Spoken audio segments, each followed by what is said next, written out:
खास कार्यक्रम डिबेट मोर्चा में आज का मुद्दा रहने वाला है राहुल गांधी का हाइड्रोजन बॉम्ब, कितनी सच्चाई और कितना दम।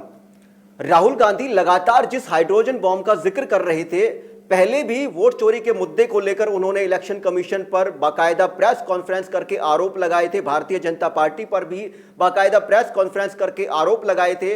और कल फिर उन्होंने उसी श्रृंखला के अंदर जो प्रेस कॉन्फ्रेंस की, उसमें भी उन्होंने जो आरोप लगाए हैं वो इलेक्शन कमीशन पर लगाए हैं और साफ तौर से भारतीय जनता पार्टी के बड़े नेताओं को भी वो घेरते हुए नजर आए हैं, जिसमें उन्होंने ये कहा है कि जो बड़े नेता हैं भारतीय जनता पार्टी के, वो इलेक्शन कमीशन के साथ मिले हुए हैं और वो चोरी की सरकार बनाते हैं। और जो सरकार बनी हुई है हरियाणा के अंदर, वो चोरी की सरकार बनी हुई है और वोट चोरी से ही ये सरकार चल रही है और सरकार तब बनी है जब वोट चोरी हुई है। तो बड़े गंभीर आरोप लगाए हैं राहुल गांधी ने बाकायदा प्रेस कॉन्फ्रेंस करके जितने भी सवाल खड़े किए हैं उन पर फिर चर्चाएं गर्म हो गई हैं और एक किस्म से राजनीतिक भूचाल आ गया है राहुल गांधी की प्रेस कॉन्फ्रेंस के बाद। राहुल गांधी की तरफ से हालांकि हाइड्रोजन बॉम्ब का जिक्र नहीं किया गया, मगर वो लगातार पिछली प्रेस कॉन्फ्रेंस में कह रहे थे कि हाइड्रोजन बॉम्ब लेके आऊंगा। पिछली जो प्रेस कॉन्फ्रेंस उनके द्वारा की गई थी राहुल गांधी के द्वारा, उसके अंदर राहुल गांधी केवल कॉन्स्टिट्यूएंसी का जिक्र कर रहे थे, मगर अब की बार तो पूरे के पूरे हरियाणा राज्य का ही जिक्र कर दिया। 25 लाख वोट चोरी का आरोप लगा दिया राहुल गांधी ने। लगभग 12% वोट हरियाणा के अंदर 2 करोड़ से कुछ लाख ऊपर, 2 करोड़ 4 लाख के लगभग कुल मतदाता हैं और उनमें से 25 लाख वोट चोरी का आरोप राहुल गांधी ने लगाया है। और वो जो वोट चोरी है, वो कहते हैं कि हर 8वां वोटर जो है, मतदाता है, उसकी वोट चुरा ली गई है। यानी कि 12% के करीब 25 लाख वोट चोरी हो गए हैं। अगर 25 लाख वोट चोरी हो गए हैं तो फिर लोकतंत्र कहां है? चुनाव आयोग की तरफ से अभी तक कोई बयान नहीं दिया गया है। चुनाव आयोग के बयान का इंतजार जरूर रहेगा जब देश के नेता प्रतिपक्ष लोकसभा के अंदर राहुल गांधी जब इलेक्शन कमीशन पर इतने बड़े आरोप लगाते हैं पूरी की पूरी स्टेट को लेकर, जब कहते हैं कि वोट चोरी की सरकार है, तो फिर उस पर इलेक्शन कमीशन की अभी तक की चुप्पी, वो भी एक बड़ा सवाल है। हालांकि चुनाव आयोग जिस तरीके से पीछे चुनाव आयोग ने अपने जवाब दिए थे, अब की बार इलेक्शन कमीशन का क्या जवाब आता है, उसके बाद ही कोई निर्णय हो पाएगा, उसके बाद ही कोई एनालाइज हो पाएगा कि आखिर आरोपों में कितना दम है, आरोप झूठे हैं सच्चे हैं। उनको एकदम से अभी डिसाइड नहीं किया जा सकता कि आरोप सच्चे हैं। दोनों तरफ की बात होंगी और जब इलेक्शन कमीशन का जवाब आ जाएगा उसके बाद अगला जो विश्लेषण है वो होगा। मगर इस पूरे मामले को लेकर जिस तरीके से 25 लाख वोट चोरी करने का आरोप, जो ब्राजील की मॉडल है उसका हरियाणा की वोटर सूची के अंदर, मतदाता सूची के अंदर नाम होना, लोकसभा चुनाव के अंदर वोट होना मगर विधानसभा चुनाव के अंदर वोट काट देना, ये तमाम आरोप राहुल गांधी की ओर से हरियाणा को लेकर भारतीय जनता पार्टी और चुनाव आयोग पर लगाए गए हैं। राहुल गांधी की सबसे पहले आपको वो जो प्रेस कॉन्फ्रेंस है जिसके अंदर उन्होंने हरियाणा, पूरे हरियाणा के अंदर वोट चोरी का आरोप लगाया है, पूरी सरकार को ही उन्होंने वोट चोरी की सरकार कहा है, सबसे पहले आपको वो सुनाएंगे। उसके बाद नायब सिंह सैनी ने उसका जवाब दिया है, मुख्यमंत्री हरियाणा, जिसके अंदर वो कहते हैं कि राहुल गांधी के पास तथ्य नहीं है, गुमराह कर रहे हैं। और उसके साथ साथ दैनिक सवेरा ने जिस घर के अंदर राहुल गांधी के आरोप ये हैं कि 501 मतदाता रहते हैं, वोट कैसे हो सकती हैं, उस घर का जो मेंबर है, सदस्य है, उसके पास भी दैनिक सवेरा हरियाणा पहुंचा है और उसकी बाइट भी आपको सुनाएंगे कि वो क्या कह रहे हैं कि 501 वोट कैसे एक घर के अंदर हैं। सबसे पहले आपको ये तमाम जो प्रतिक्रियाएं हैं और राहुल गांधी के आरोप हैं वो सुना देते हैं। बीजेपी लीडर उमेश, इनका एड्रेस हाउस नंबर 150, इनके घर में 66 लोग रहते हैं। चेक किया, झूठ। हाउस नंबर 265 होटल में 501 लोग इसमें रहते हैं। चेक किया, झूठ। 500 लोग कैसे रह सकते हैं घर में? कौन सा घर है जहां 500 लोग रहते हैं?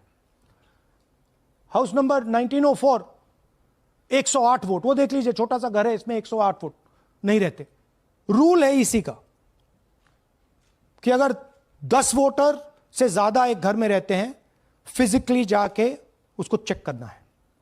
मेरा नाम अंजलि त्यागी है, मेरे पति का नाम अमित है।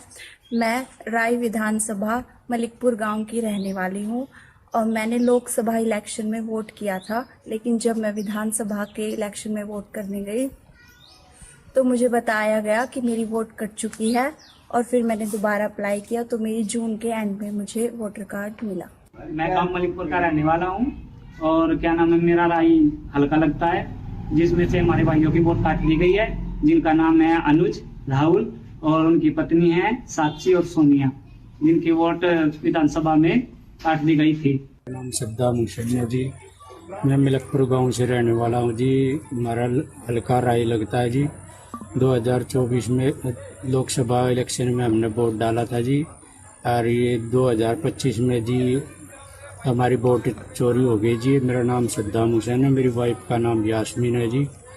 हमारी दोनों की वोट चोरी हो गई है। लाल सन्नो श्री लखीराम, गांव मलिकपुर, राय हल्के का रहने वाला हूं। हमारी एमपी के चुनाव में हमारी वोट पूरे परिवार की कंप्लीट थी। इस बार मेरे बेटे की विधानसभा में वोट काट दी गई है। तो ये है इनकी व्यवस्था, एक प्लान जिससे कांग्रेस की जो विक्ट्री थी, लैंडस्लाइड जो विक्ट्री होनी थी, वो लॉस में, हार में बदली जाए। थोड़ा सा मैं आपको डिटेल्स देना चाहता हूं। इनकी आवाज सुनिए। ये हरियाणा के चीफ मिनिस्टर है। मैंने शुरू से ये कहा है कि भारतीय जनता पार्टी एक तरफा सरकार बना रही है। हमारे पास सारी व्यवस्थाएं हैं, आप चिंता मत करिए। अब ये देखिए, मुस्कुरा रहे हैं। सारे एग्जिट पोल्स कह रहे हैं कि भाई आप चुनाव जीत रहे हो, सारे ओपिनियन पोल्स कह रहे हैं कि चुनाव जीत रहे हो। ये मुस्कुरा के कह रहे हैं भैया हमारे पास व्यवस्था है। कौन सी व्यवस्था, क्या व्यवस्था, ये इस प्रेजेंटेशन। अब मैं आपसे पूछना चाहता हूं और हरियाणा के युवाओं से पूछना चाहता हूं, हरियाणा की जनता से पूछना चाहता हूं कि ये कौन है। देश को गुमराह करने का काम राहुल गांधी कर रहे हैं। कांग्रेस ने देश को लगातार पीछे धकेलने का काम किया है। जब आदरणीय नरेंद्र मोदी जी गरीब की बात करते हैं, गरीब के उत्थान की बात करते हैं, जो हमारे गुरुओं ने रास्ता दिखाया है। गुरु नानक देव जी ने कहा कि ईमानदारी से काम करना और लोगों को उसका लाभ पहुंचाना। परंतु जिस प्रकार से कांग्रेस मुद्दाविहीन हो गई है, कांग्रेस का युवराज मुद्दाविहीन हो गया है, मुझे नहीं पता लगता क्या है क्या नहीं। मैं आज उसके ऊपर कोई टिप्पणी नहीं करना चाहता। समय आएगा मैं जरूर टिप्पणी करूंगा, क्योंकि उनके पास न कोई मुद्दा है न कोई विषय है। देश को गुमराह कर रहे हैं, झूठ बोल के गुमराह कर रहे हैं। भाई काम के बारे में आप चर्चा करिए कि हम ये काम करेंगे, वो काम करेंगे, परंतु आप इस प्रकार का झूठ फैला करके लोग आपके साथ नहीं आएंगे। आप झूठ बोल रहे हैं। आपकी 4 पीढ़ियों ने देश को ऊपर शासन किया है। अगर 4 पीढ़ियों के शासन के बाद भी कांग्रेस पार्टी राहुल गांधी बाबा को झूठ बोलना पड़ा तो दुर्भाग्यपूर्ण। मेरा नाम श्री नरवीर है। नरवीर जी। हाँ, मैं वार्ड नंबर 21 के रहने वाला हूँ और जो है का 265 नंबर से ही हमारी वोट है, लिंक है, इनसे ही हम जुड़े हुए हैं और ये इसी में है। हमारा मकान नंबर है जो 265 में ही एडजस्ट है जी, और उसी में हम है शामिल है और उसी के हम वोटर हैं जी। कोई सिस्टम नहीं है, कोई मकान नंबर नहीं है, कोई कैसी व्यू नहीं है, उसी से जुड़े आ रहे हैं। तो आपने देखा कि किस तरीके से राहुल गांधी ने आरोप लगाए और उन आरोपों का मुख्यमंत्री नायब सिंह सैनी ने यह जवाब दिया कि राहुल गांधी झूठ बोल रहे हैं। उसके अलावा जिस घर के अंदर जिस 265 नंबर जो मकान है होडल कॉन्स्टिट्यूएंसी के अंदर, विधानसभा के अंदर, जिसके अंदर 501 वोट बताए गए, उस घर में रहने वाला व्यक्ति ये कहता है कि नहीं, सारे ओरिजिनल वोट हैं, सारे फर्जी वोट कोई नहीं है, 500 के 500 वोट हैं। अब ये भी बड़ा सवाल है। इसी पर चर्चा के लिए, इसी पर विस्तृत चर्चा के लिए और इसी मुद्दे पर डिबेट के लिए मेरे साथ कुछ खास मेहमान जुड़ गए हैं, उनसे आपका परिचय कराते हैं, फिर डिबेट मोर्चा में आगे बढ़ते हैं। सबसे पहले हमारे साथ भारतीय जनता पार्टी का पक्ष रखने के लिए भारतीय जनता पार्टी के प्रदेश प्रवक्ता रामराजी शर्मा जी जुड़े हैं। शर्मा जी, आपका बहुत बहुत स्वागत है। जी धन्यवाद धन्यवाद। हमारे साथ कांग्रेस का पक्ष रखने के लिए कांग्रेस के प्रदेश प्रवक्ता दिनेश अग्रवाल जी जुड़े हैं। दिनेश जी, आपका भी बहुत बहुत स्वागत है। जी नमस्कार। हमारे साथ एडवोकेट सुरेंद्र अहलावत आम आदमी पार्टी के प्रदेश प्रवक्ता हैं, उनका भी बहुत बहुत स्वागत है। धन्यवाद जी।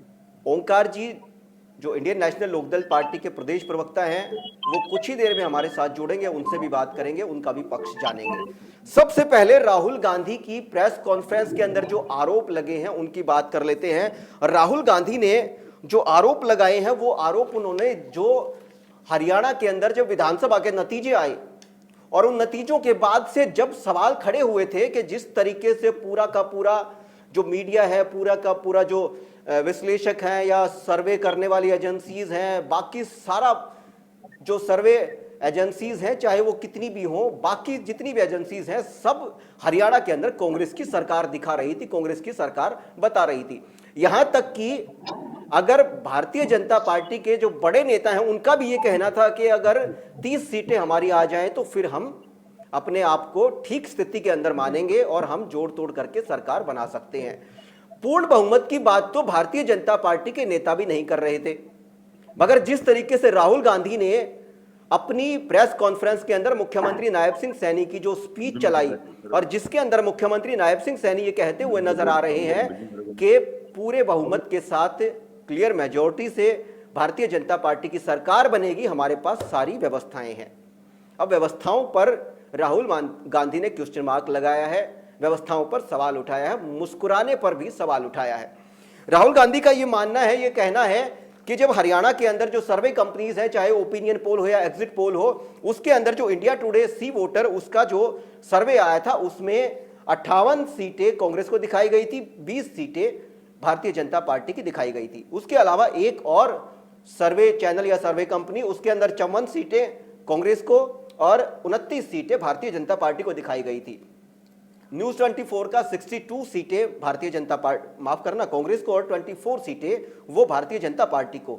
मैट्राइज का 62 सीटें कांग्रेस को और 18 सीटें वो भारतीय जनता पार्टी को दिखाई गई थी। PMARQ का 61 सीटें वो कांग्रेस को दिखाई गई थी और 27 सीटें भारतीय जनता पार्टी को दिखाई गई थी। और जो पोस्टल बैलेट पेपर की गिनती थी उसमें जो लीड थी वो कांग्रेस की 73 सीट पे थी और भारतीय जनता पार्टी की सीट केवल 17 सीटों पर थी। राहुल गांधी ने ये कहा कि जिस तरीके से हरियाणा के इतिहास की उन्होंने बात की कि जो पोस्टल बैलेट का नतीजा होता है उससे जो फाइनल मतदान होता है उससे मैच करता है, मगर यहां पर मैच नहीं किया गया। उसके अलावा उन्होंने जैन जी की बात भी की कि जो युवा हैं और जो जैन जी है वो समझे कि आपका भविष्य चुराया जा रहा है और आपको सोचना पड़ेगा, बार बार उन्होंने ये कहा। इसके अलावा उन्होंने बड़े सवाल और उठाए हैं जिसके अंदर वो ये कहते हैं कि एक मॉडल का वो चित्र दिखाते हैं, फोटो दिखाते हैं और सबसे पूछते हैं कि इस मॉडल को बताइए कहाँ की हैं, हरियाणा की है, हरियाणा से बाहर की है, किसी और स्टेट की है। फिर वो कहते हैं कि नहीं, ये आउट ऑफ इंडिया है, ब्राजील की हैं। और ब्राजील की मॉडल का फोटो हरियाणा की मतदाता सूची में कैसे आया, ये भी सबसे बड़ा सवाल है। तमाम सवालों का जिक्र करेंगे। सबसे पहले भारतीय जनता पार्टी के रामराजी शर्मा जी के पास चलते हैं। शर्मा जी, मैं आपसे सवाल करूं उससे पहले थोड़ी सी भूमिका और बांधना चाहूंगा, थोड़ी सी भूमिका और बनाना चाहूंगा या भूमिका पर बात करना चाहूंगा कि लोकतंत्र के अंदर लोक और लोगों का तंत्र, यानी कि लोग और तंत्र उनका जनता का तंत्र। जनता का तंत्र उनके मतदान से शुरू होता है। जो लोकतंत्र की पहली सीढ़ी है वो मतदान है, फ्री एंड फेयर। और अगर मतदान पे ही सवाल उठ जाए कि वोट चोरी होती है तो फिर लोकतंत्र के मायने क्या रह गए, फिर सरकारों के चुनने के मायने क्या रह गए। चाहे सरकार जो जनता है वो बीजेपी की चुने, कांग्रेस की चुने, जनता पार्टी की चुने या जनता दल की चुने या किसी की भी सरकार चुनी गई हो या चुनी जाएगी, वो लोग अगर जो लोकतंत्र में विश्वास रख के सरकार चुनते हैं, अगर लोकतंत्र पे ही सवालिया निशान खड़ा हो जाए, उनके मतदान की चोरी पर ही अगर सवाल खड़े हो जाएं कि वोट चोरी हो रही हैं, तो फिर लोकतंत्र काहे का और लोकतंत्र का फिर वजूद क्या रहा? फिर तो अराजकता मान ली जानी चाहिए। जो सुदामा पांडे धूमिल बड़े कवि हुए हैं, साहित्यकार हुए हैं, उन्होंने लोकतंत्र को लेकर बड़ी तल्ख टिप्पणी एक अपनी कविता के अंदर की है, सड़क से संसद तक। उसके अंदर उसको अन्यथा ना लिया जाए। मैं सिर्फ उस कविता की 4-5 पंक्तियां पढ़ रहा हूं और जनता क्या सोचती है और जनता की भावना क्या है उस पंक्ति में जरूर आ जाएगी। जो जनता हर बार सरकारें चुनती है, चाहे सरकार किसी की भी हो, जब उसको लगता है कि हाँ ये सरकार ठीक है, इसको चुनना चाहिए, हाँ वो पार्टी ठीक है, उसको चुनना चाहिए, इसको नहीं चुनना चाहिए, इसमें ये कमी है, उसमें ये अच्छाई है, चाहे कोई भी पैमाना हो सरकार चुनने का, मगर सड़क से संसद तक धूमिल ये कहते हैं कि नहीं, अपना कोई हमदर्द यहां नहीं है।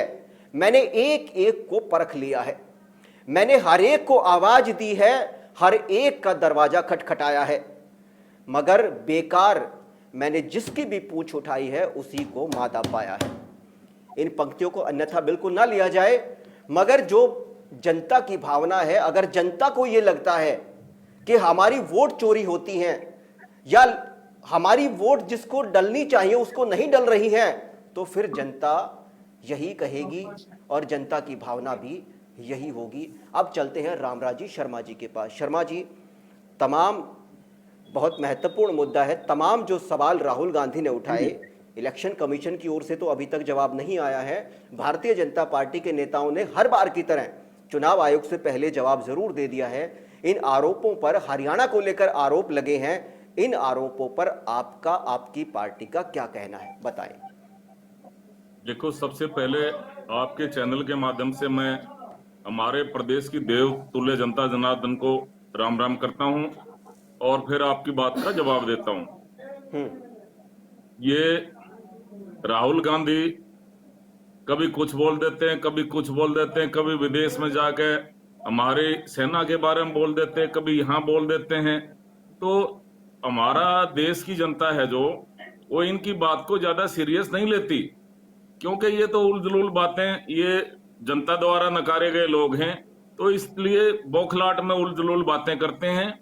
और जहां तक बिहार की बात है, बिहार में इनको हार का डर सता रहा है, बिहार में बहुत बुरी तरह हार रहे हैं, बिहार में हमारी सरकार बनने जा रही है और पहले से ज्यादा सीटें आ रही हैं, तो इसलिए बौखलाहट में उलझुल बातें करना, इस तरह की स्टेटमेंट देना, ये इनका फितरत रही है।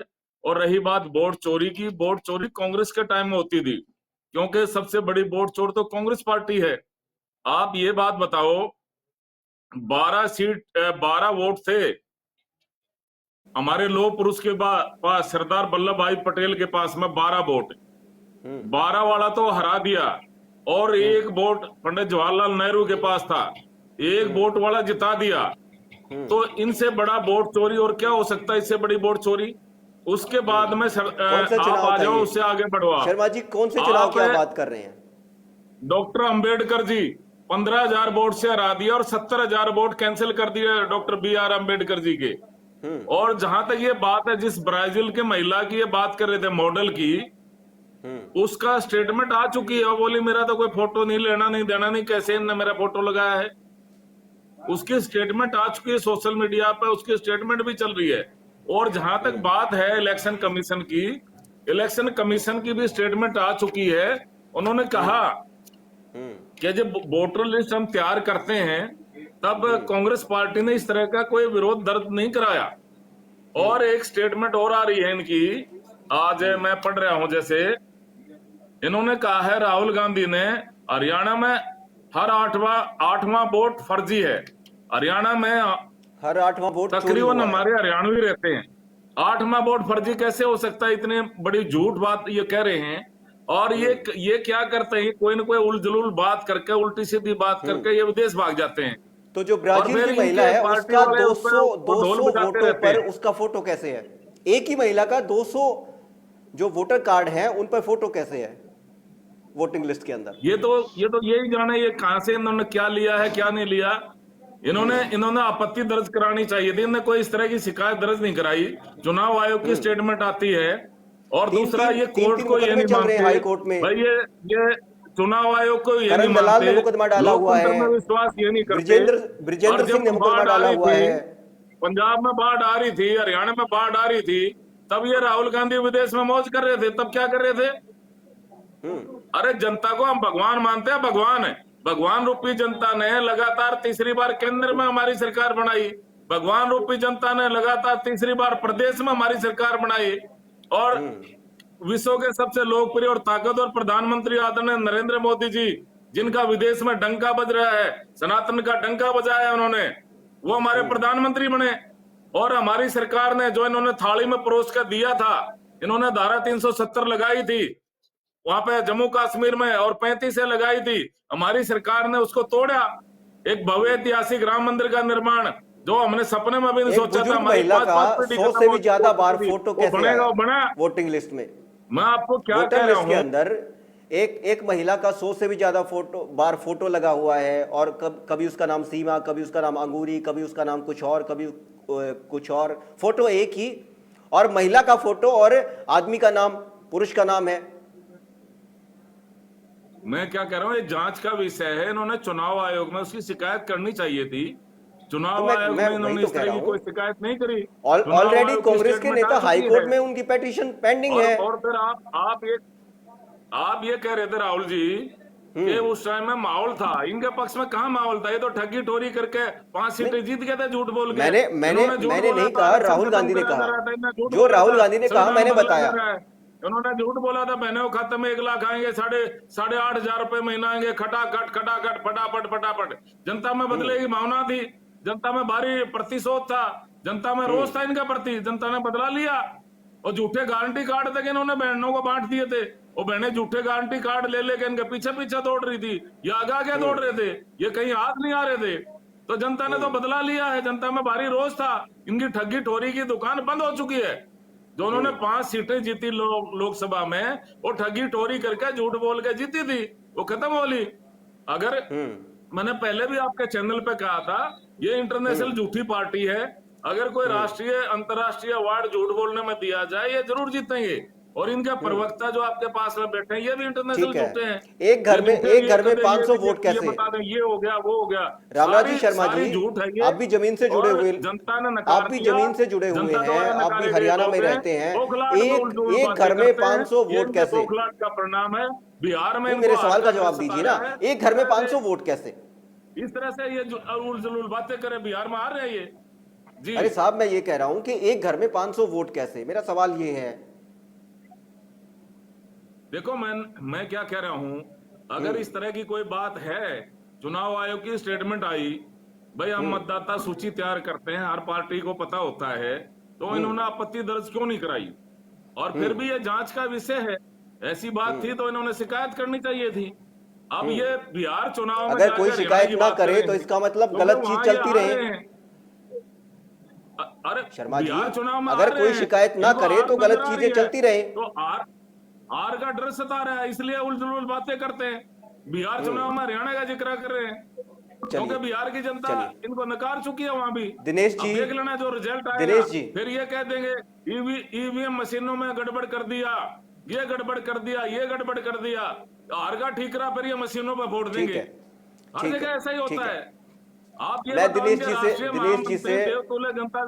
दिनेश जी से कांग्रेस का पक्ष जान लेता हूं। आपने जवाब दे दिया शर्मा जी, आपने जवाब दे दिया शर्मा जी, आपने जवाब दे दिया। अब दूसरे की भी सुन लीजिए।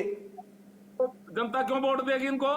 दिनेश अग्रवाल जी, कांग्रेस के नेता ने आरोप लगाए, राहुल गांधी ने, मुख्यमंत्री नायब सिंह सैनी ने कहा कि वो बरगला रहे हैं, झूठ बोल रहे हैं, और राहुल गांधी को 4 पीढ़ियां जब शासन कर चुकी हैं तो अब क्या राहुल गांधी को झूठ का सहारा लेना पड़ेगा? रामराज जी शर्मा जी ये कह रहे हैं कि राहुल गांधी जब पंजाब के अंदर बाढ़ आई हुई थी तो उस वक्त विदेश में घूमने गए हुए थे, और अगर आपत्ति थी तो फिर आपत्ति दर्ज क्यों नहीं कराई गई? और जो संस्था है, जो इलेक्शन कमीशन है, वो इंडिपेंडेंट संस्था है, भाजपा पर उसके आरोप क्यों? जवाब दीजिए। आर्य साहब नमस्कार, आपको, आपके सभी दर्शकों को और आपके साथ बैठे सभी पैनलिस्टों को मेरी नमस्कार। जी बहुत बहुत अगर मैं नमस्कार। मुख्यमंत्री नायब सिंह सैनी और रामराजी शर्मा जी के उठाई गई बातों का जवाब देने लग जाऊंगा तो मुझे लगता है कि सारा आपका चैनल का समय इसी में चला जाएगा। आज का आपका जो मुख्य विषय है उससे मैं भटक जाऊंगा और उस पर बात होगी नहीं। आपका समय बहुत कीमती है। मैं सबसे पहले आपके विषय के ऊपर बात करूंगा। इनकी बातों के जवाब देने के लिए तो बहुत समय पड़ा है। देखिए सर, सबसे पहले तो ये जो विषय है, ये Bharatiya Janata Party, Congress, Indian National Lokdal, Aam Aadmi party, जननायक जनता पार्टी, ये किसी पार्टी का विषय नहीं, बहुत गंभीर विषय है, समझने का विषय है। लोकतंत्र, लोकतंत्र के चार पहरिए सब जानते हैं, कार्यपालिका है, न्यायपालिका है, विधायिका है और मीडिया।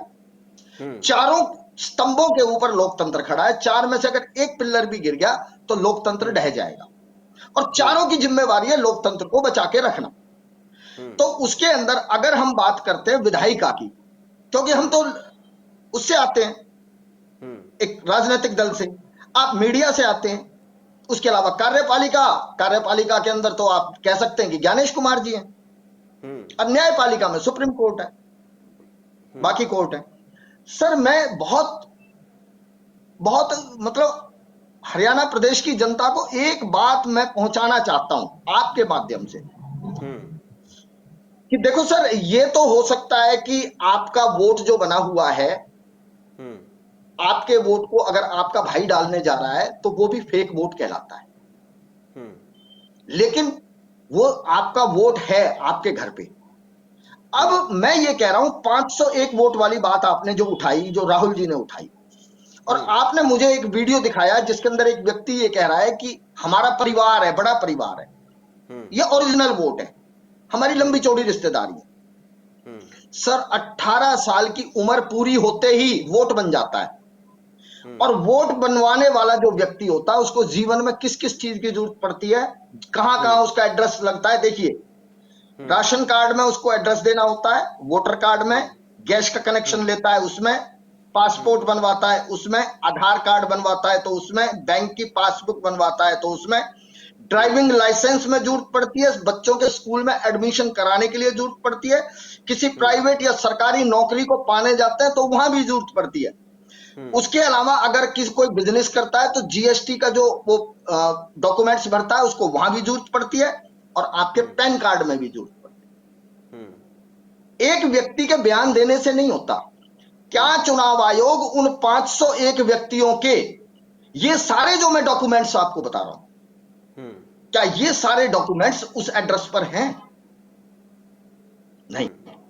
501 आदमियों को रात को जाकर किसी ने यह चेक किया है कि 501 आदमी यहां सोते हैं रात को?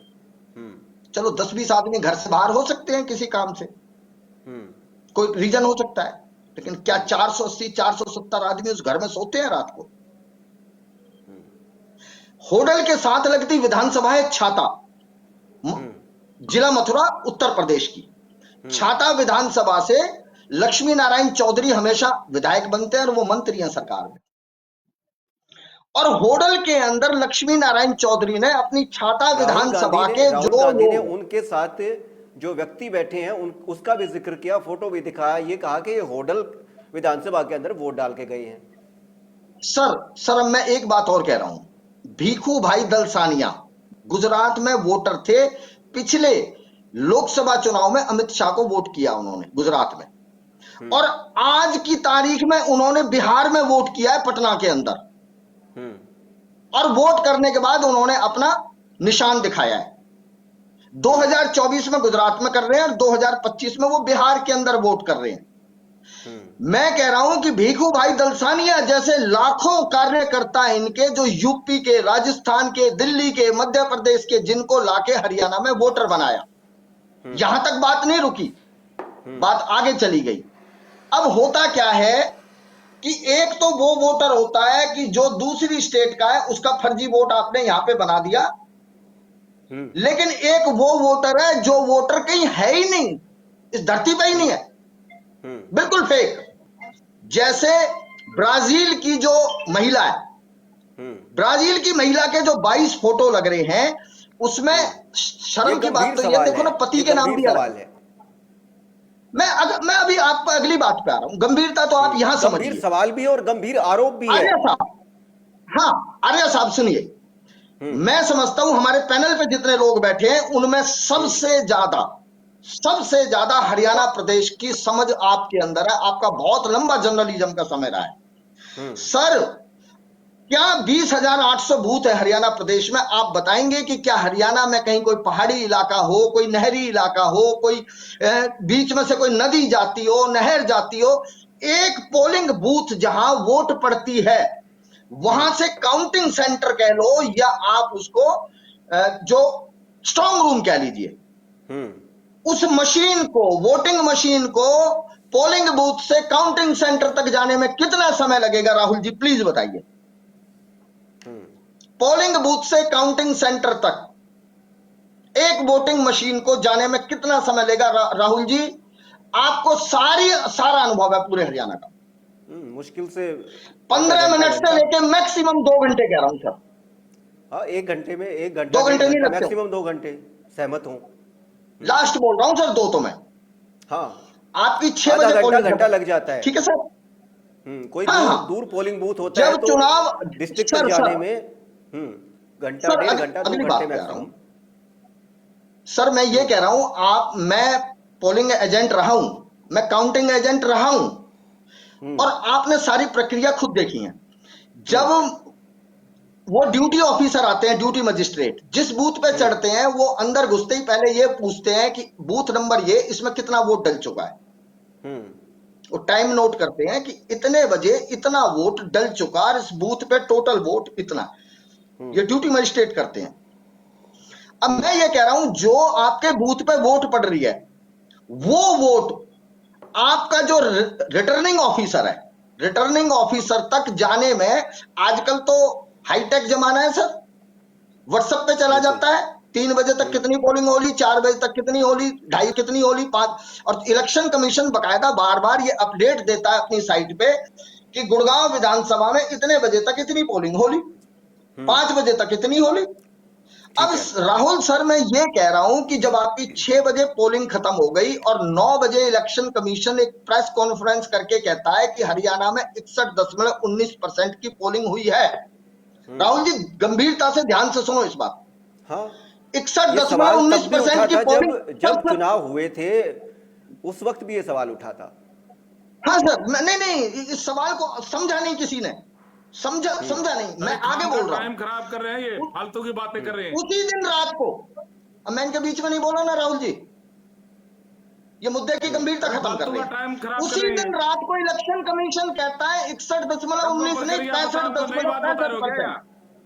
अरे प्रक्रिया का राहुल जी ये तरीका ठीक नहीं है, ये तरीका ठीक नहीं है। शर्मा जी सुने, अरे टाइम दिनेश जी को अपनी बात पूरी करने दें, दिनेश जी को अपनी बात पूरी करने दें। फालतू की बातें कर रहे हैं राहुल जी।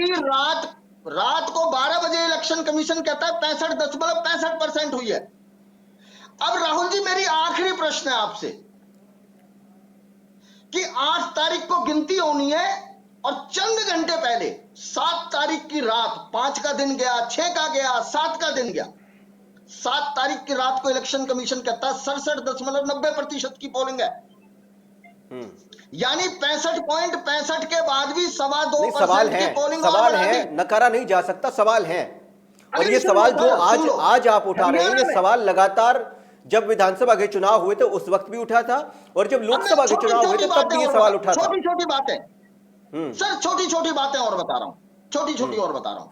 हरियाणा के अंदर अनेक स्ट्रांग रूम्स की हमने उस समय रिपोर्टिंग करी कि जहां सीसीटीवी कैमरे बंद हो गए, जहां लाइटें बंद हो गई, और अनेक कितनी वोटिंग मशीन ऐसी थी जिनकी बैटरी बैकअप 99% पाए गए, हमने वो भी बताए। और सबसे गंभीर सवाल बता रहा हूं आपको, सबसे गंभीर, वो सुन लीजिए सर। किसी भी प्रदेश के अंदर जो सरकारी तंत्र है, सरकारी कर्मचारी है, अगर वो सरकार के खिलाफ जा रहा है, पोस्टल बैलेट सरकारी कर्मचारी का था जिसने ये बताया कि 73 सीटों पर कांग्रेस जीत रही है।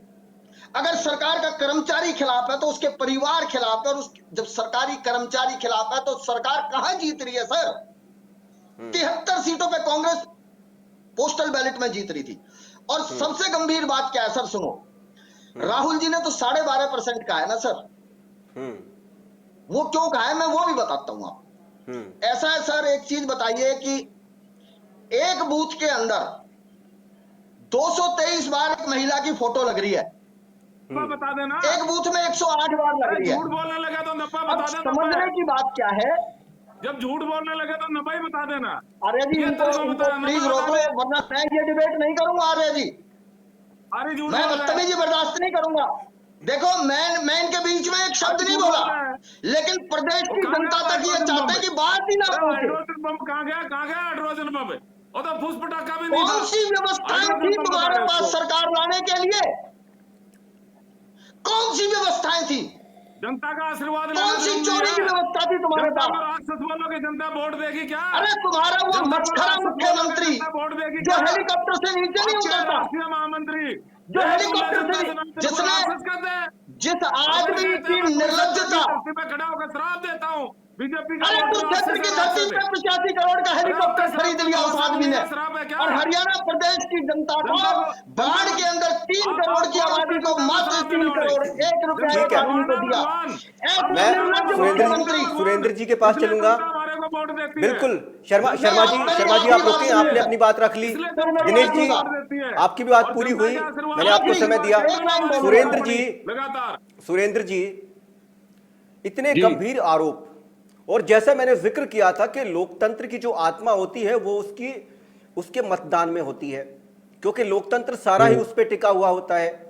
जब लोगों को यही पता नहीं लगेगा कि उनका वोट जो उन्होंने डाला है वो उसके जिसके लिए डाला है उसके हक में गया है, उसके फेवर में गया है, उसके पक्ष में गया है या नहीं गया है, और फिर नेता प्रतिपक्ष लोकसभा के अंदर चाहे वो कोई भी हो, राहुल गांधी की जगह और भी कोई हो, मगर नेता प्रतिपक्ष लोकसभा जब इतने गंभीर आरोप एक संवैधानिक संस्था पर लगाते हैं, चुनाव आयोग पर लगाते हैं, जिसकी विश्वसनीयता पर सवाल नहीं खड़े होने चाहिए मगर सवाल खड़े हो रहे हैं, और इतने गंभीर आरोप, और उसके साथ साथ जब वो सबूत भी दिखाते हैं, और सबूत भी ये कि एक महिला ये कहती हैं राई विधानसभा क्षेत्र के अंदर कि लोकसभा के अंदर तो मेरी वोट थी मगर विधानसभा में काट दी गई, फिर अप्लाई किया फिर बनी। उसके अलावा कुछ युवक ये कहते हैं कि हमारी लोकसभा में वोट थी विधानसभा में काट दी गई। उसके अलावा एक बुजुर्ग भी ये कहते हैं कि हमारी लोकसभा के अंदर वोट थी मगर विधानसभा में काट दी गई। इतने गंभीर आरोप, आपका उन पे क्या कहना है? और जिस तरीके से भारतीय जनता पार्टी ये कह रही है कि राहुल गांधी की झूठ बोलने की आदत है, वो बरगलाते हैं, तो क्या आप लोगों को भी यही लगता है कि वो बरगला रहे हैं, झूठ बोल रहे हैं, संवैधानिक संस्थाओं पर सवाल नहीं उठाए जाने चाहिए, या आपका जवाब कुछ और है, कुछ और मानना है? बताएं। राहुल जी, ये बात बिल्कुल सत्य है कि भारतवर्ष को विश्व का सबसे बड़ा लोकतांत्रिक देश माना जाता है, और लोकतंत्र के अंदर निष्पक्ष चुनाव लोकतंत्र की आत्मा है। और ये भी सत्य है कि वर्तमान दौर में निष्पक्ष चुनाव की विश्वसनीयता पर गंभीर प्रश्न चिन्ह लगे। निष्पक्ष चुनाव की संदिग्ध भूमिका बार बार सामने आ रही है। राहुल गांधी जी ने कल प्रेस कॉन्फ्रेंस करके कोई नई बात नहीं बताई। 1 साल पहले आम आदमी पार्टी के राष्ट्रीय संयोजक अरविंद केजरीवाल जी ने दिल्ली चुनाव से पूर्व प्रत्येक विधानसभा में जो नकली वोटें जोड़ी जा रही थी, जो असली आम आदमी पार्टी कार्यकर्ताओं की वोटें काटी जा रही थी, बाकायदा सबूत देकर के केंद्रीय मंत्रियों के सरकारी आवासों में 100 वोटें जब बनाई जा रही थी, ये बातें अरविंद केजरीवाल जी ने बतलाई थी। और हैरानी की बात यह है कि जो कल नेता प्रतिपक्ष प्रेस कॉन्फ्रेंस करके मतदाता सूचियों में घोटाले की बात कर रहे हैं, उस समय ये लोग तो ईवीएम के पीछे भाग रहे थे। केजरीवाल जी ने देश में सबसे पहले बताया कि गड़बड़ ईवीएम में नहीं, मतदाता सूचियों में है। अब राहुल जी याद करिए, चुनाव कौन कराता है? चुनाव कराता है मुख्य चुनाव आयोग और उसके सदस्य। चुनाव आयोग का गठन करने के लिए पहले एक समिति थी, उसमें प्रधानमंत्री जी, देश के सर्वोच्च न्यायालय के चीफ जस्टिस और नेता प्रतिपक्ष होते थे। इन्होंने अमेंडमेंट करके चीफ जस्टिस की जगह कैबिनेट के एक मंत्री को उसमें शामिल किया, सत्ताधारी दल के नेता को ले लिया। यानी जिस दिन इन्होंने अपने बहुमत किया था, संदिग्ध भूमिका उसी दिन से चालू हो जाती है। और इससे पता लगता है कि आज देश में चुनाव आयोग निष्पक्ष नहीं है। और मैं तो एक आरोप और लगाना चाहता हूं, ये सिर्फ मतदाता सूचियों में गड़बड़ करके ही निष्पक्ष चुनाव पर आज नहीं पहुंचाई जाती। इसके अलावा चुनाव की निष्पक्षता को कई तरीकों से प्रभावित किया जाता है। अभी समाचार पत्रों में जगह जगह छपा है, भारतीय जनता पार्टी के जिला अध्यक्ष और सीनियर नेता बिहार के लोगों को ट्रेन में बुक करा करके टिकटें खरीद करके बिहार भेज रहे थे। क्या यह चुनाव को प्रभावित करने वाली प्रक्रिया नहीं है? क्या चुनाव आचार संहिता का उल्लंघन नहीं है? सरेआम अखबारों में फोटो खिंचवा करके पहले उनसे हरियाणा में वोट गिरवाई, फिर बिहार भेजा और उनकी टिकटें बुक कराई, रहने का भी आश्वासन दिया भी आते वक्त भी टिकट हम बुक कराएंगे। तो क्या यह चुनाव की विश्वसनीयता पर प्रश्न चिन्ह नहीं है? तीसरी बात, चुनाव से पूर्व सरकारी विभागों से ये लोग सूचियां निकालते हैं किस व्यक्ति को किस डिपार्टमेंट से क्या सुविधा सरकार की तरफ से मिली, और उसके घर घर जाकर कहते हैं कि हमारी सरकार ने आपको ये सुविधा दी, हमें वोट दो। क्या ये अपनी जेब से उनको मदद करते हैं? ये तो पहले भी होता रहा है, चाहे किसी की सरकार हो, सरकारी विभागों की सूचियों निकाल करके और किसको मदद पहुंची उसके घर जाकर कहते हैं कि हमने आपको पेंशन दी, हमने आपको ये दिया। घर घर जाकर के अपनी जेब से दिया गया सरकारी पैसा, जनता के टैक्स के इकट्ठा हुआ बजट से पैसा जाता है। तो चुनाव को चारों तरफ से इन्होंने संदिग्ध बनाया है। और मैं एक बात और आपको बताऊं, कल से बार बार एक बातचीत आ रही है कि जब मतदाता सूची का प्रकाशन हुआ था तो सभी पार्टियों ने इसमें ऑब्जेक्शन नहीं किया। मेरा मानना है कि सभी पार्टियों को ऑब्जेक्शन करना चाहिए था, लेकिन उससे पहले इसके चुनाव आयोग का यह कर्तव्य बनता है कि वो देश में निष्पक्ष चुनाव कराए, और निष्पक्ष चुनाव कराने के लिए नहीं, जो रामराज शर्मा है भारतीय जनता पार्टी के प्रवक्ता, उनका ये कहना है कि अगर आपत्ति थी तो दर्ज क्यों नहीं कराई गई? देखिए, आपत्ति तो बाद की बात है। चुनाव आयोग का काम निष्पक्ष चुनाव मतदाता सूची तैयार करना है। या देश का चुनाव आयोग बोल दे मेरे बस की बात नहीं है, देश में सभी पार्टियां अपनी मतदाता सूची चेक कर ले, मेरी तरफ से निष्पक्षता की कोई गारंटी नहीं है। देश के संविधान के तहत चुनाव आयोग की यह जिम्मेवारी है कि देश में निष्पक्ष चुनाव हो और उसके लिए वाजिब और सही मतदाता सूची हो। लेकिन दुर्भाग्य है कि बार बार हर प्रदेश के अंदर जब भी चुनाव आता है, हर चुनाव के अंदर प्रश्न चिन्ह लगता है। और राहुल जी, मैं एक दूसरी बात और बताऊं, एक मजे की बात है, राहुल गांधी जी नेता प्रतिपक्ष हैं, लेकिन वो अब क्या बात करते हैं?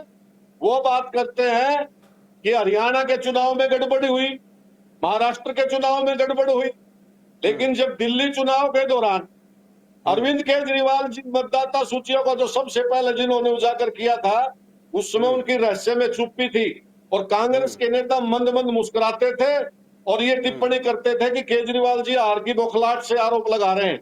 अगर उस समय साथ ये लोग खड़े होते हैं दूसरा एंगल था, तो दूसरा एंगल था। कहाँ गया? हरियाणा का लाल, हरियाणा का लाल है। तो दूसरा एंगल था। पंजाब में जाकर झूठ बोलता था, हरियाणा को अगर आम आदमी पार्टी की सरकार दिल्ली में बन जाती तो फिर कांग्रेस को राजनीति करने का, मजबूत होने का मौका नहीं मिलता, ऐसा कांग्रेस के नेताओं का मानना है। अरे पंडित जी, बात मतदाता सूची की हो रही है, मतदाता सूची की हो रही है, पंडित जी फिर कर लिया बाबा। हाँ, कंटिन्यू करें सुरेंद्र जी। चुनाव की दौर है मेरे भाई। तो ऐसा है आज ये पंडित जी थोड़ी बात 2 मिनट चुप, पंडित जी 2 मिनट मुंडी बंद रख, 2 मिनट बस। वो सही, इसको आगे जी इसको थोड़ा बंद करो, सब कुछ ठीक रहता है। हार जाते हो तुम सारा। राहुल जी इसको बंद करो, बेचारे को पता कुछ नहीं, डिबेट कहाँ चल रही, किस मुद्दे पर चल रही, जवाब के दे रहा है। सूची में ये था, ये भी बता देना, ये इसको 4 लाइन लिख के भेज रखा है, बेचारा वही पढ़ता रहेगा। इसको थोड़ी बार बंद कर लो अगर जवाब चाहते हो। कितना बनाया आपने दिल्ली में? देखा है इसने? आदमी पार्टी ने घुसपैठिया कितने बताए हैं? अरे बताने देगा तो मैं चुप तो हो जा, बताऊंगा। पंडित जी चुप हो जा, बताऊंगा। केजरीवाल लाया पंडित जी तो 4 बात लिख रहा है, उसके 5वीं बात आवे। वहाँ दिल्ली में बसाए, किसने बसाए हैं ये भी बता दे। अमित शाह ने बसाए, अमित शाह देश का गृह मंत्री। बता देना, इस्तीफा तू आ जा अमित शाह पे। अमित शाह को इस्तीफा दिवा दे। होने जा रही है। अमित शाह की ड्यूटी है घुसपैठियों को रोकने की, केजरीवाल की ड्यूटी है। केजरीवाल के पास पुलिस थी, तुम्हारी अंडी चट ली। पहले जो है नहीं पता दिल्ली की पुलिस केजरीवाल के अंडर में, अमित शाह के अंडर में थी, पता है इतना? रहने वाला है मेरे भाई, हरियाणा की हरियाणा का दिल्ली में घुसपैठियों को उछालने में अमित शाह की ड्यूटी थी, केजरीवाल थी। क्या बतावा है? क्या हरियाणा सरकार जेल में लाके पानी भेज रही है? अरे मेरे भाई, इस सब अरे और क्या होगा? मतदाता सूची का जवाब दे दे। आज डिबेट उस चीज पे, इस पे कर लिए, फिर कर लिए। जेल में लाके भेजते हैं क्या? वो यमुना मैया है, माता है। हाँ, यमुना मैया नकली यमुना बना रखी थी, ये यमुना मैया होगी। और ये राजगढ़ नकली यमुना बना रखी थी, यमुना मैया का भी धोखा दे रहे थे। तो जनता से माफी मांग ले, इसलिए तो दिल्ली में राहुल भाई यार डिबेट इस पर करनी है, यमुना करनी है, पहले बता दे। मेरे भाई, काट की अंडी एक बार चढ़ती है, बार बार नहीं चढ़ती। आपकी आप परीक्षा के लिए इलाज हो जाएगा, बढ़िया इलाज हो जाएगा। और गुजरात में करेंगे, गुजरात में इलाज हो जाएगा, गुजरात में पता लग जाएगा। दिल्ली में तो देख ले, दिल्ली में बंटाधार करेगा, आज का गुजरात में पता लगा, दिल्ली का बदला गुजरात पर लेंगे। स्नान करेगा, वह पूजा करी, हाँ करिए। नकली यमुना बनाई थी, पानी फिल्टर करके। अरे छोटा ने ठीक है शर्मा जी मैं वापसी शर्मा जी के पास लौटूंगा। रामराज जी शर्मा जी, सवाल देखिए, सवाल राहुल गांधी ने उठाए, सवाल जो कांग्रेस के प्रवक्ता है उन्होंने भी खड़े किए, और उसके बाद जो आम आदमी पार्टी के प्रवक्ता है उन्होंने भी सवाल खड़े किए। और आप सवालों का जवाब मुझे भी चाहिए, मुझे भी दीजिए, और तमाम जो पैनलिस्ट हैं उनको भी सवालों का जवाब दीजिए, क्योंकि आप सत्ताधारी दल हैं, आपकी जिम्मेदारी है। सवाल हमेशा सत्ताधारी दल से पूछे जाते हैं, सरकार से पूछे जाते हैं, सत्ता से पूछे जाते हैं। अब जवाब दीजिए। एक महिला, उसके 20 छोड़िए, उसके 200 फोटो एक ही वोटर लिस्ट के अंदर, एक महिला जिसके 223 बार 222 बार वोटर कार्ड पर एक ही फोटो, और महिला भी भारत की नहीं, हरियाणा की महिला हो, हरियाणा के लगते हुए स्टेट की उत्तर प्रदेश की महिला हो, उससे लगते मध्य प्रदेश की हो, उससे लगते राजस्थान की हो, या महाराष्ट्र की हो, या साउथ में चले जाइए वहां की हो, महिला ब्राजील की है। ब्राजील की महिला का फोटो हरियाणा की वोटर सूची में कैसे आया, ये बता दीजिए। सवाल तो ये है। दूसरा एक सवाल और मुझे इकट्ठे जवाब दे दीजिए आप। मुख्यमंत्री नायब सिंह सैनी के पास कौन सी व्यवस्था है कि काउंटिंग से पहले ये बता दिया कि हमारे पास सारी व्यवस्थाएं हैं, चिंता मत करिए, सरकार बनेगी? कौन सी व्यवस्था थी? मॉडल ब्राजील की मॉडल। लोकसभा के अंदर वोट नहीं कटे, विधानसभा के अंदर वोट कट गए। राई विधानसभा क्षेत्र के जो मतदाता है उन्होंने साफ तौर से, बिल्कुल मैंने आपको स्क्रीन पे दिखाया, जिसमें वो ये कह रहे हैं कि हमारे वोट काट दिए गए। ऐसा है, पहले माननीय मुख्यमंत्री की स्टेटमेंट के ऊपर मैं जवाब देता हूं। उन्होंने बहुत बढ़िया बात की थी प्रदेश की जनता को, बस डरने की घबराने की जरूरत नहीं है, व्यवस्था बहुत बढ़िया है। हमारी व्यवस्था में लॉ एंड ऑर्डर हमारा बहुत बढ़िया है, घबराने की जरूरत नहीं है, किसी से डरने की जरूरत नहीं है, और हमारी व्यवस्था बढ़िया है। और रही बात, व्यवस्था में लॉ एंड ऑर्डर भी आ जाता है। व्यवस्था में जैसे हमारे कार्यकर्ता हैं वो कहीं जाके वोट डलवाते हैं, नहीं, चुनाव का उससे क्या संबंध है? हमारे कार्यकर्ता इलेक्शन का उससे क्या संबंध है व्यवस्था से? आप ये कह सकते हैं कि हमारे पास हमने लॉ एंड ऑर्डर को मजबूत किया है, हमने सारी व्यवस्था अच्छी दुरुस्त की है, इसलिए हम चुनाव जीतेंगे। वो ये कहना कि हमारे पास सारी व्यवस्थाएं हैं, चिंता मत करिए, हमारी सरकार बनेगी, और फिर हंसते हैं, उसी पे तो सवाल खड़ा हुआ है। नहीं, हमने बूथों पे अपने एजेंट बैठा रखे थे, हमारे कार्यकर्ताओं को भी कहा भाई सारी व्यवस्थाएं बढ़िया हैं, और कार्यकर्ताओं जो बूथों पे एजेंट थे वो उसका तो सामने आ ही गया है कि ब्राजील की महिला का फोटो हरियाणा के जो मतदाता सूची उसके अंदर नाम आया है, फोटो आया है उसके अंदर, जनता को भगवान मानते, एक फोटो 200 नाम अलग अलग, सीमा अंगूरी, फला फला फला फला फला। देने वालों के पास उनसे वोट डालेगी क्या जनता? शराब देने वालों का वोट डालेगी क्या? उस पार्टी को वोट डालेगी जनता? कभी नहीं। मेरा सवाल कुछ है, आप जवाब कुछ और दे रहे हैं, और इसलिए लगातार तीसरी बार। अच्छा, एक जवाब दे दीजिए, एक घर में 500 वोट कैसे हो सकते हैं? कितनी पीढ़ियां होंगी उस घर में? एक घर में 500 वोट कैसे हो तो सकते हैं? हैं। और जहां पर इलेक्शन कमीशन का नियम है कि जहां पर 10 से ज्यादा वोट होती हैं वहां पर फिजिकल वेरिफिकेशन होती है। इलेक्शन कमीशन का बंदा जाएगा वहां पे चेक करेगा कि 10 से ऊपर वोट इकट्ठे साथ रह रहे हैं कि नहीं रह रहे हैं। तो इसका मतलब तो इलेक्शन कमीशन ने फिजिकल वेरिफिकेशन की नहीं। मैं आपको वही बात तो कह रहा हूं। आप ये बताओ, मतदाता सूचियों की गहनता से जांच 12 राज्यों में चल रही है। माननीय चुनाव आयोग चुनाव ने हो गए यह हैं, निर्देश दे रखा इसका है। मतलब तो आप ये मानते हैं कि चुनाव गलत हुआ? इन्होंने सहयोग जो करना जो चाहिए। इलेक्शन कमीशन की ओर से अरे मतदाता इन्होंने तो सूची सहयोग जो करना चाहिए। विधानसभा इनके चुनाव के इनके अंदर लिए फायदा फाइनल है। की गई थी उसको आप गलत मानते हैं? फिर गलत मान ले गलत, ये गलत मानते हैं। इन्होंने ऑब्जेक्शन क्यों नहीं किया? चुनाव आयोग की स्टेटमेंट डाली। भाई मतदाता सूची हर एक दल के पास में पहुंच जाती है जो संशोधित होकर जाती है। इन्होंने ऑब्जेक्शन क्यों नहीं किया?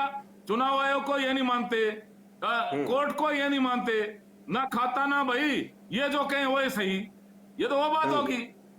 ऐसा है, चुनाव आयोग एक निष्पक्ष एजेंसी है। इन्होंने चुनाव आयोग को ऊपर ऑब्जेक्शन कर दिया और कोर्ट तो को ये नहीं जवाब मानते। तो इलेक्शन अरे कमीशन को मानोगे देना किसको मेरे चाहिए। भाई? इलेक्शन कमीशन जवाब ना दे करके भारतीय जनता पार्टी के नेता पहले जवाब देते हैं।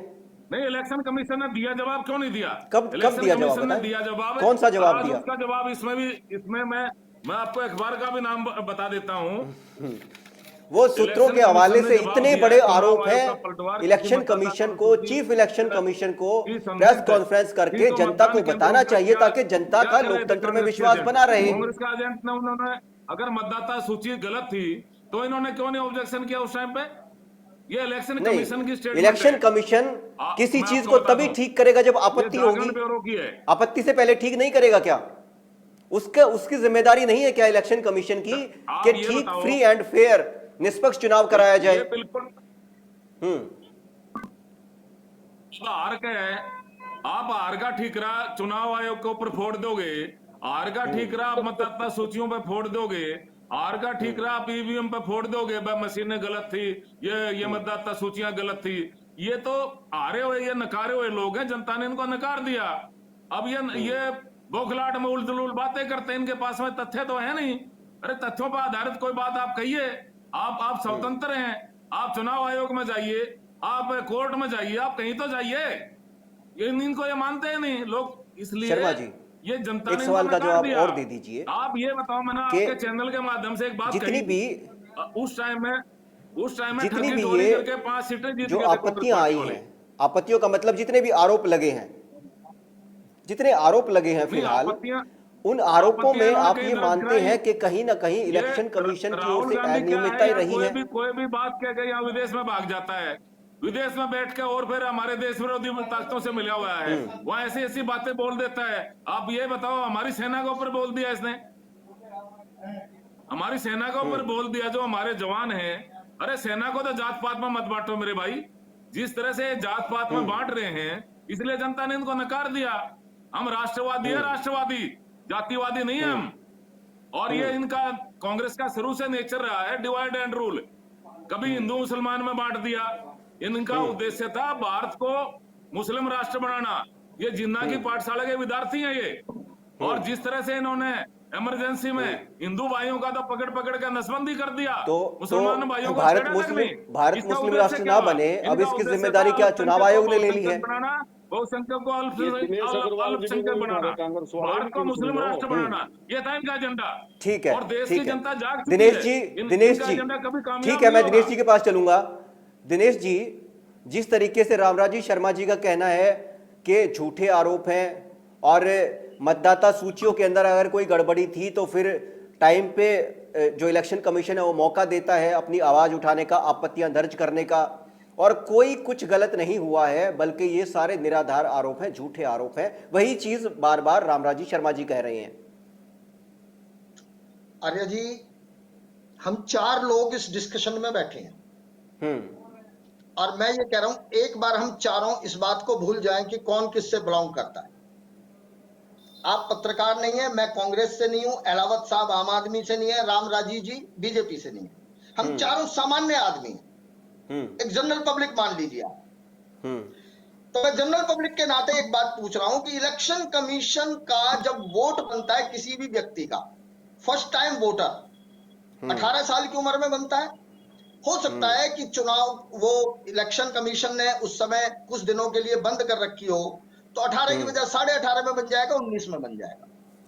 फर्स्ट टाइम वोटर का जब वोट बनता है तो उसका जो वोटर आईडी कार्ड है वो कहां दिया जाता है, उसका भी तो एड्रेस होता होगा ना। ठीक बात है। मैं 2-3 उदाहरणों से बताऊंगा। सही है, सही है। मैं इसी का जवाब लूंगा, मैं इसी का जवाब रामराजी शर्मा को फ्रेम में लेना, मैं इसी का जवाब साथ साथ लूंगा। बिल्कुल शर्मा जी, जिस तरीके से कांग्रेस के प्रवक्ता ने कहा कि एक घर के अंदर अगर 500 जो वोटर हैं तो उनके जो अलग आइडेंटिटी कार्ड होते हैं, चाहे वो पैन कार्ड हो, चाहे उनका पासपोर्ट हो, चाहे उनका राशन कार्ड हो, चाहे उनका और जो आइडेंटिटी के लिए जो यूज होते हैं बाकी डॉक्यूमेंट हो, उनके अंदर क्या सब के अंदर 265 नंबरी मकान लिखा हुआ है? ये जिम्मेदारी किसकी है? उसको दुरुस्त करना, उसको ठीक करना और ये पता लगाना कि 265 नंबर बाकी जितने भी डॉक्यूमेंट है उसके अंदर 265 नंबर ही मकान लिखा हुआ है। इसका जवाब जल्दी दे, फिर मैं दिनेश जी से फिर बात करूंगा। देखो कई जगह क्या होता है ना, गांव में या और कहीं वो पुराने नंबर लगे होते हैं। ये जरूरी नहीं है, कई घरों का एक एक नंबर संभव है। और ये मैं आपको गुड़गांव में दिखा दूंगा, इसको दिनेश को दिखा दूंगा, सेम नंबर है। ये ठीक है फिर 3-4 घरों का एक ही नंबर है और नहीं, ये मंजिल के मकान बने हुए हैं। ये तो कोई ये तथ्य मानने योग्य नहीं है, ये मनगढ़ंत है, झूठा है, बेबुनियाद है। ठीक है, ठीक है। दिनेश जी बताएं। ठीक है, जवाब आ गया। दिनेश जी अपनी बात पूरी करें। अरे जी, मैं शर्मा जी की एक बात को एक बार के लिए मान लेता हूं, एक बार के कि 10-20 मकान है कॉलोनी के और उनका सबका मकान नंबर एक ही डला हुआ है, सेम। शर्मा जी की बात को एक बार मान लीजिए आप। अब मैं ये कह रहा हूं कि जब वो एक ही नंबर डला हुआ है 10-20 मकानों का, तो क्या वो केवल वोटर लिस्ट में ही मकान नंबर 1 है या बाकी सारे डॉक्यूमेंट्स में भी वही नंबर है? दूसरी बात, मैंने कहा कि वाराणसी मतदान केंद्र नंबर 206 के अंदर राम कमल दास के 50 बच्चे हैं। सबसे बड़े की उम्र 72 साल, सबसे छोटे की उम्र 28 साल।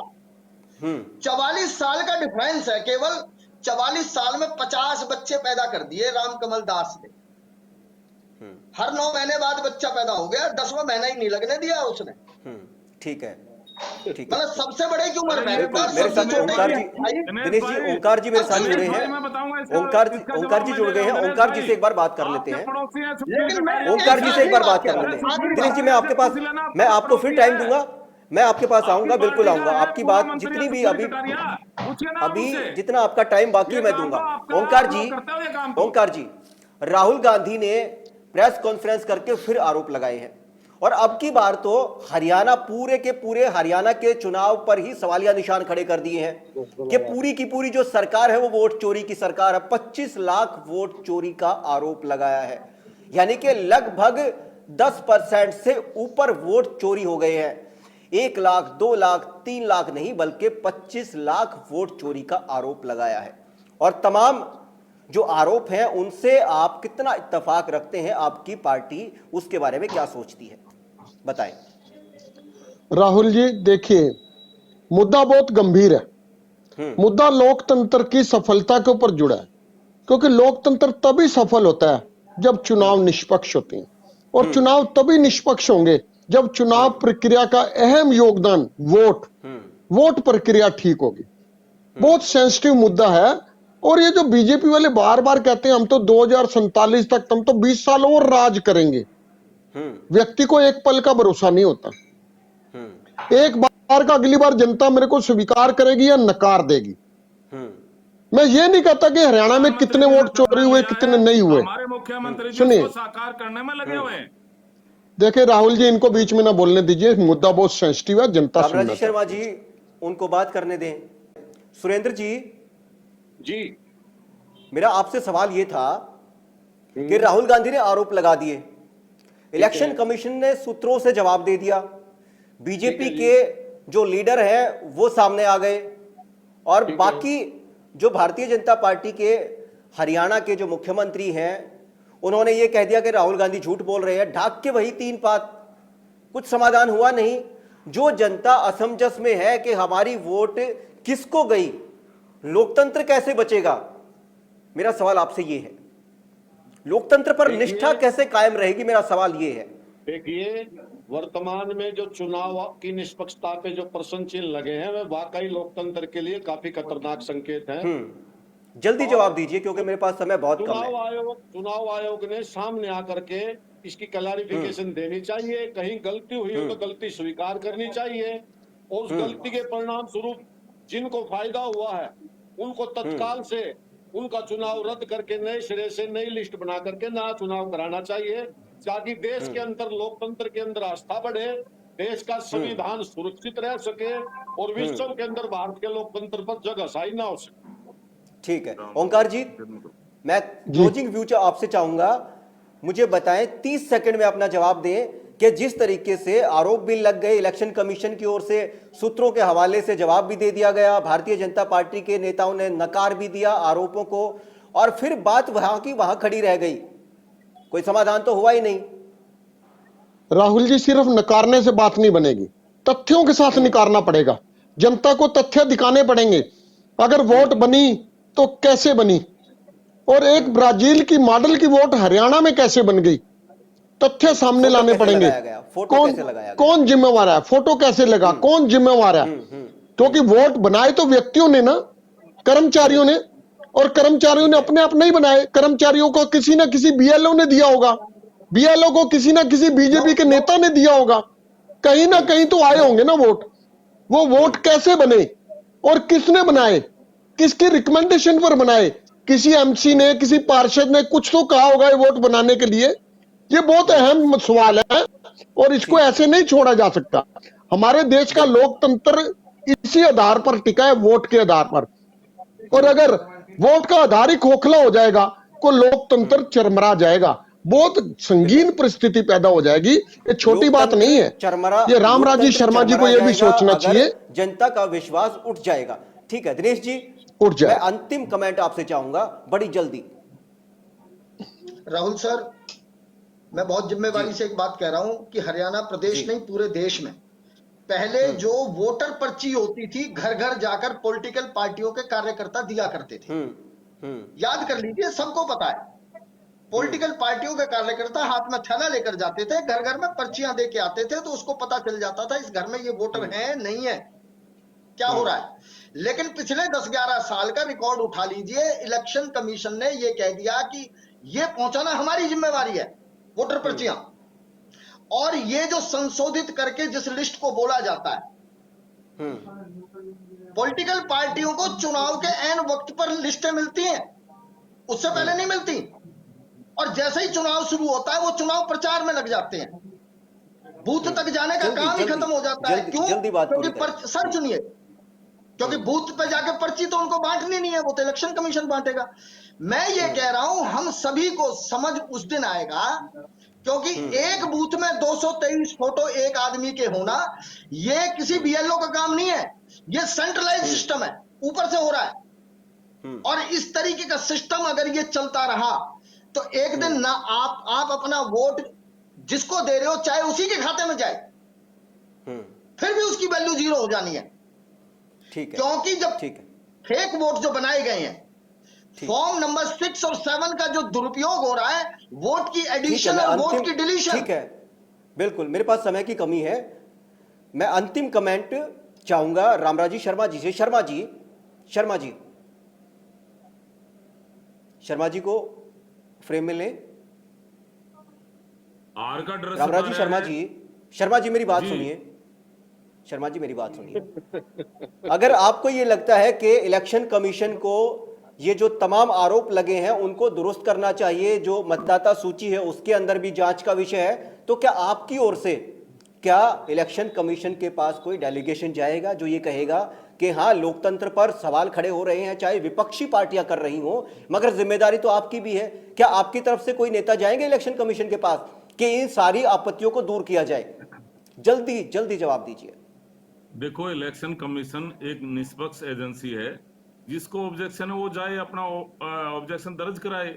और नहीं, दूसरा जिम्मेदारी मैं आपको आपकी भी बताना तो चाह है। रहा हूं, आप जो सत्ता ये पक्ष आरोप हैं, लगा अगर रहे हैं, जो वोटर लिस्ट में इतने बड़े सवाल खड़े हो रहे हैं तो जिम्मेदारी आपकी भी है। आरोप है ये, और इनको बिहार में हार का डर सता रहा है। ये हार रहे हैं, हमारी पार्टी पहले से ज्यादा सीटों से जीत रही है, ये हार रहे हैं, इसलिए बोगलाट में उल्टी बातें करते हैं, उल्टी सीधी बातें करते हैं। इनके आरोप हैं वो ठीक है, झूठे, बेबुनियाद और मनगढ़ंत दो नहीं है। मेरा समय और ये समय समाप्त हार होता के है, मेरा डर से समय उल्टी समाप्त होता है। बातें करते हैं, आप ये सब हार रहे लोग हैं। इस बड़ी बहस के अंदर, बड़ी चर्चा के अंदर जुड़े, आप सब लोगों का आपने वक्त निकाला, आप सब लोगों का बहुत बहुत शुक्रिया, बहुत बहुत धन्यवाद। तो ये था आज का डिबेट मोर्चा का मुद्दा, जिसके अंदर लोकतंत्र की बात भी हुई और लोकतंत्र की आत्मा की बात भी हुई, और जो राहुल गांधी ने आरोप लगाए उनकी बात भी हुई, और तमाम पैनलिस्टों ने अपनी राय भी रखी, अपनी पार्टी का स्टैंड भी रखा। आज इस मुद्दे पर, इस बहस में बस इतना ही। बने रहिए दैनिक सवेरा हरियाणा के साथ। नमस्कार।